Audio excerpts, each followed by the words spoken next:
again, last time I left you on another cliffhanger. What is Wood going to do? What is Kieran going to do when he gets approached by another Premier League team?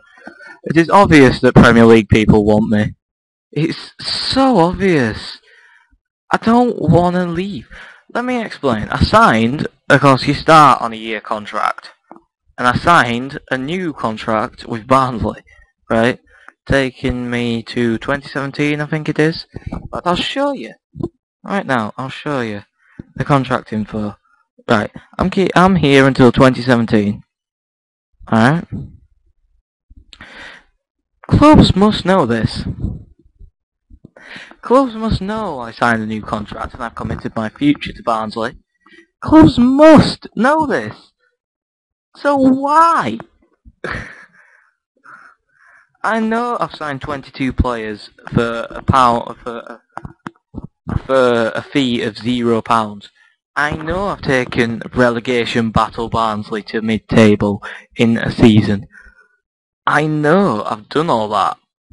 And I'm not meaning to blow my own trumpet here, but I have done it. I know I've been able to bring relatively big names into Barnsley. Alright, but why? A £9.5 million transfer budget. It would be nice. It would be. 800k a week in wage budget, again, would be nice. The current wage total is 828k a week, so it wouldn't be nice at all. Basically, clubs are coming to me because I'm... what's the way to put it? Cheap with transfers. The reason I'm cheap with transfers is because I've got no other option than to be cheap with transfers. So again, it's going to be another rejection from my contract. From that, I'm not leaving Barnsley. Not yet, anyway. Not until, in my eyes, the job is done. So okay, this episode you are going to be seeing the, hopefully, anyway, you're going to be seeing the Charlton game. Unfortunately, I decided to leave it on a cliffhanger next episode, so you might not get to see the Charlton game, but you might get to see the build-up. Live build-up on LTL Sports.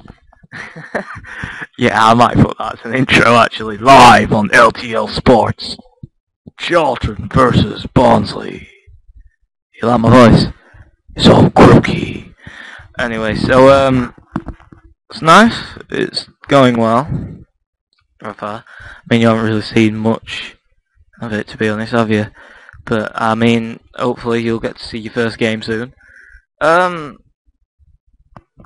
kinda need to, I'm not gonna keep this episode incredibly short. I need to keep this slightly entertaining for you. I mean, I know my episodes aren't exactly majorly entertaining, but they're watchable. So, yeah, of course, I've been offered a player by an agent, and I don't want you because I have to pay money for you. Hold up, which Ferguson? Darren Ferguson. Right, Jacob Mellis is not leaving. He's under contract, he's not leaving. Alright, maybe we might be on paper in a financial bad time, but we're not. He's not, and I repeat, not leaving. He's not. The only thing is, my problem is, there's a lot of things that need to be done. So I'll browse now and I'll show you. But at the moment, my opinion is, a lot of you may have had this happen to you. I mean, thank God it's never happened to me, but it's happened to a couple of people I know who's played Football Manager. And that is the fact of chairmans selling players behind, well, basically behind your back. And it's never happened to me. Hopefully, it'll never happen to me. But this is one thing that's worrying me with the transfer market, with the finances as they are at the moment. Because of course we are £3 million in debt at the moment. But transfer market is, all the finances are not great as it stands at the moment. Who's on 65? Anyway, so yeah, the finances aren't great, to be honest. But so I am kind of running the risk of players being sold behind my back, which it would annoy me. It would annoy me a lot. It would, but it's one of these things, isn't it? It's one of these things you've just got to deal with. But I say that, if that did ever happen to me, I would probably resign the next day. Because German selling players behind your back shouldn't happen. You should always consult your manager. I mean, it's ridiculous if it happens. If it ever happened to you, I hope you did resign. I hope you handed your your resignation in the minute it happened. But you know, it's difficult, unfortunately. Very difficult to deal with. Okay, so I'm going to go to a backroom meeting now. That's just to keep something for you. Okay, so hopefully my staff will be useful for a change. I'll say, oh wow, scout somebody because apparently he's good for the future. Scout him, but I doubt I'll be able to sign him. Again, scout. Kafilius Isse, he's not a rotation off, but he is a key player. That I will agree with. He's back up. And that was absolutely brilliant. Look at all them advice from our staff. So yeah, not really much going on there then. But, we've got quite a bit of decent things going on. I'll show you my staff. Well, I'll show you my staff. The staff members and the staff that we've got here. So Mark Warburton is he's the director of football here. Apparently I have the longest contract here, which is my reputation. If you're wondering why my reputation's continental, it's because it is. Alright.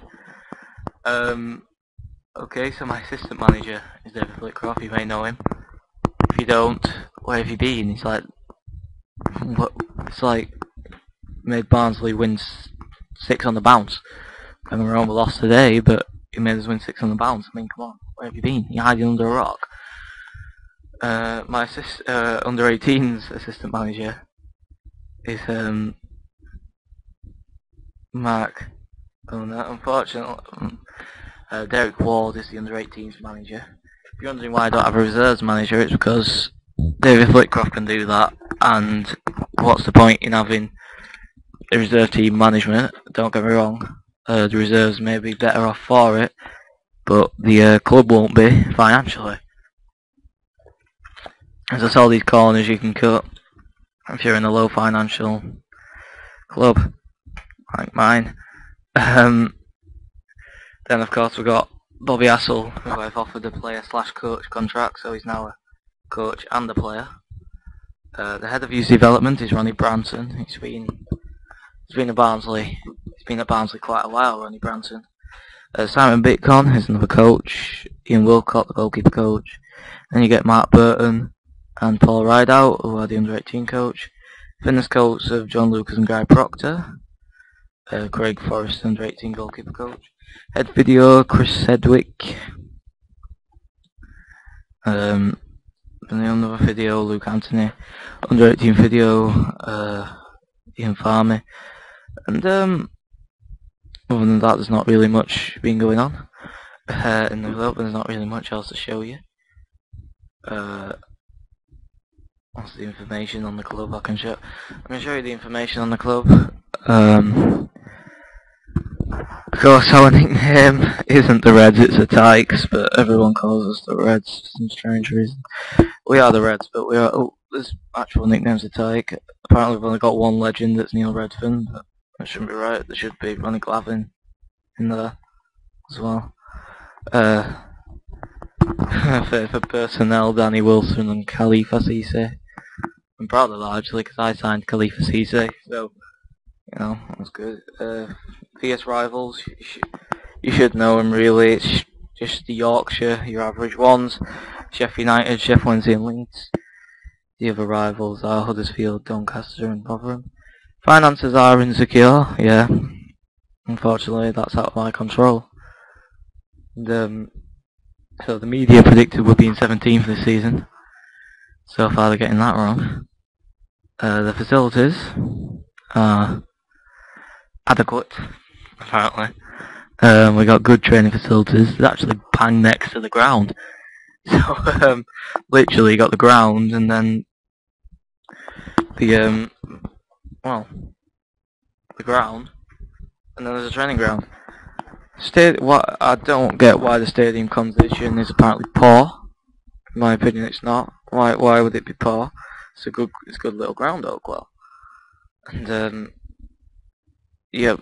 So 11th pitch conditions okay. It's not bad. So anyway, next time you see me, I will be playing Charlton, and I shall see you then. And bye bye now.